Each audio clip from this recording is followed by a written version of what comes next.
சில நாட்களுக்கு முன்பு இந்திய கிரிக்கெட் அணி வீரர்கள் வரலாற்று சிறப்புமிக்க ஸ்ரீ பத்மநாப சுவாமி கோவிலுக்கு சென்றனர். T20 தொடரின் இறுதிப் போட்டிக்கு முன்னதாக இந்திய கிரிக்கெட் அணி வீரர்கள் இந்த கோவிலுக்கு செல்வதற்கான காரணம்தான் என்ன?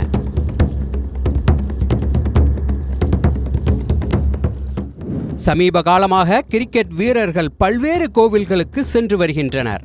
இந்திய T20 captain Suryakumar Yadav, allrounder Akshar Patel மற்றும் பேட்ஸ்மேன்கள் ரிங்கு சிங், சுழற்பந்து வீச்சாளர்கள் குல்தீப் யாதவ், வருண் சக்கரவர்த்தி மற்றும் ரவி பிஷ்னோய் ஆகியோர் போட்டிக்கு முன்னதாக பாரம்பரிய உடையில் பத்மநாப சுவாமி கோவிலுக்கு வழிபாடு செய்ய வந்திருந்தனர். திருவனந்தபுரம் வரும்போதெல்லாம் சூரியகுமார் யாதவ் பத்மநாப சுவாமி கோவிலுக்கு வருவதை வழக்கமாக வைத்துள்ளார்.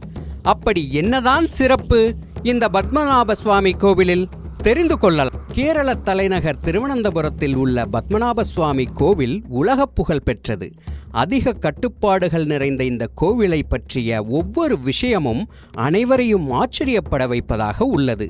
அதேபோல் தற்போது வரை இந்த கோவிலை சுற்றியுள்ள மர்மங்களும் விலகாமல் உள்ளன. பெரும் அனந்தசயன கோலத்தில் காட்சி தரும் இந்த கோவிலுக்கு திருவிதாங்கூர் மன்னர் தனது ராஜ்யம், சொத்துக்கள் அனைத்தையும் ஒப்படைத்ததாக புராணங்கள் சொல்கின்றன.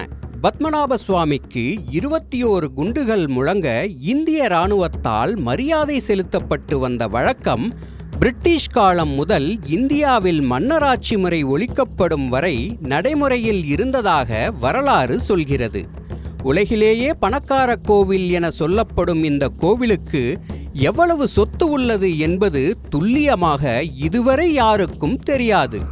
கிமு 500இல் கட்டப்பட்டதாக சொல்லப்படும் இக்கோவிலின் பிரதான தெய்வமாக மகாவிஷ்ணு போற்றப்படுகிறார். இக்கோவில் கேரளா மற்றும் திராவிட கட்டிடக்கலை இரண்டும் கலந்ததாக அமைக்கப்பட்டிருக்கிறது. இக்கோவில் மகாவிஷ்ணுவின் 108 திவ்ய தேசங்களில் ஒன்றாக போற்றப்படுகிறது. திவ்ய தேசங்களிலேயே மிகவும் புண்ணியம் வாய்ந்ததாகவும் விஷ்ணு கொடி கொண்டிருக்கும் கோவில்களில் மிகவும் புனித தலமாகவும் இக்கோவில் சொல்லப்படுகிறது. இந்த கோவிலில் உள்ள திறக்கப்படாமல் இருக்கும் அந்த மர்ம ரகசிய அறைக்கு பின்னால் என்ன இருக்கிறது என்று இப்போது வரை மர்மமாக உள்ளது. 100 ஆண்டுகளுக்கு முன் கோவிலின் புரோகிதர்கள் சிலர் இந்த மர்ம அறையின் கதவை திறக்க முயன்றுள்ளனர்.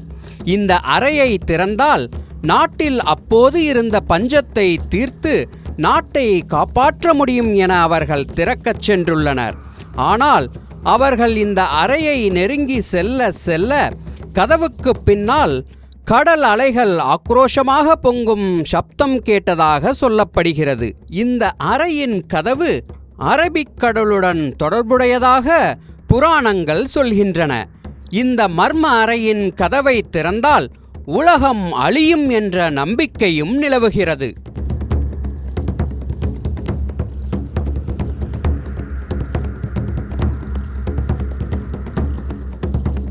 பழங்காலத்தில் திருவாதிரை யோகி எனும் மகான் திருமால் மீது அளவிலாத பக்தியும் ஈடுபாடும் கொண்டிருந்தார். அவரை அனுக்கிரகிக்க விரும்பிய பகவான் 2 வயது குழந்தையாக அவர் முன் தோன்றினார். ஒரு நாள் தீவிரமாக யோகி பூஜை செய்து கொண்டிருந்த போது அந்த தெய்வீக குழந்தை சாலக்கிராமத்தை வாயில் போட்டுக்கொண்டது. இதை கண்டு கவலையடைந்த யோகி குழந்தையை நோக்கி ஓட அந்த குழந்தை ஒரு மரப்பொந்திற்குள் நுழைந்து மறைந்தது.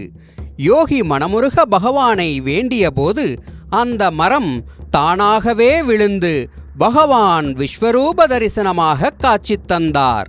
இந்த அற்புத காட்சியை கண்டு ஆனந்தம் அடைந்த யோகி இறைவன் எப்போதும் சயனகோலத்தில் பக்தர்களுக்கு தரிசனம் தர வேண்டும் என்று வேண்டினார். அதற்கேற்ப பகவான் அனந்த சயன நிலையில் நிலை கொண்டார்.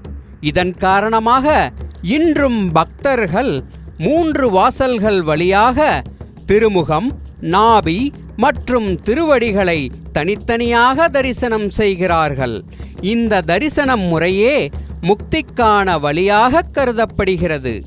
இந்த ஆலயத்தின் சன்னதிக்கு முன்னால் வீர ஹனுமானும் சன்னதிக்கு பின்னால் ஸ்ரீ கிருஷ்ணரும் அருள்பாலிக்கின்றனர்.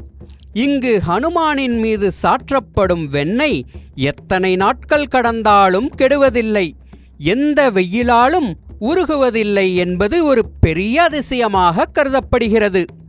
மேலும் ஸ்ரீ தேசிகன் மற்றும் நம்மாழ்வார் ஆகிய ஆழ்வார்கள் மங்களாசாசனம் செய்த பெருமைமிக்க ஸ்தலமாகவும் இந்த ஆலயம் திகழ்கிறது.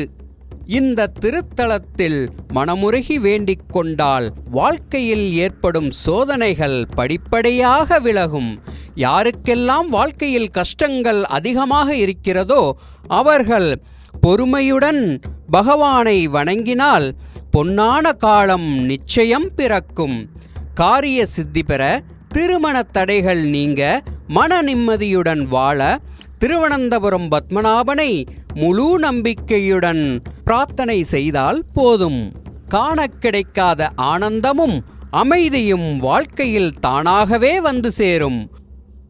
உங்கள் வாழ்க்கையில் பிரச்சனைகளாக இருக்கின்ற நேரத்தில் இந்த தலத்திற்கு சென்று பலனடையுங்கள்.